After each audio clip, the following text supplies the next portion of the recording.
Sekolah Dasar Al-Amanah Kecamatan Dayakolot Kabupaten Bandung, Jawa Barat di tahun ajaran 2022-2023 ikuti penerapan kurikulum K13 dan kurikulum Merdeka, serta proses pembelajaran diterapkan secara bertahap. Kepala Sekolah SD Al-Amanah mengatakan kurikulum Merdeka diterapkan mudah-mudahan agar dapat dipahami oleh siswa-siswinya dan para guru pengajar agar dapat mengikutinya.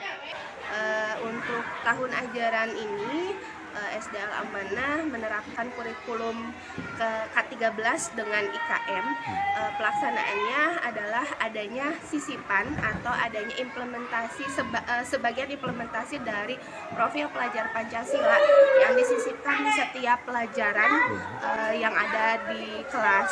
Selain itu juga untuk proses pembelajaran itu kita juga menitikberatkan pada di mana kita bertumpu pada siswa. Itu mungkin baru sebagian yang kita terapkan dari kurikulum IKM. Harapannya semoga IKM ini bisa memberikan hal yang lebih kepada siswa, terutama memberikan pengalaman belajar yang lebih kepada siswa dan siswa lebih memahami apa yang dia pelajari di sekolah.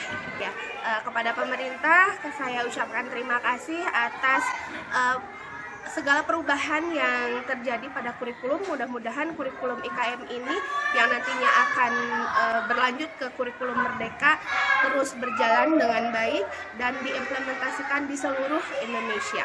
Terima kasih kepada pemerintah dan kepada Menteri Pendidikan. Kayak dalam IKM sekolah atau implementasi kegiatan Merdeka Belajar ya, sekarang kan kita lagi fokus dengan kegiatan Merdeka Belajar. Nah, paling yang dilaksanakan di sekolah adalah kita mulai berpusat pada murid. Jadi kegiatan pembelajaran sehari-hari sudah mulai berpusat pada murid, di mana murid menjadi subjek. Jadi bukan objek lagi, tapi pembelajaran ditentukan oleh kita, tapi juga melibatkan kesepakatan dengan murid. Widi Herian mengabarkan, Hadas TV, Kabupaten Bandung, Jawa Barat.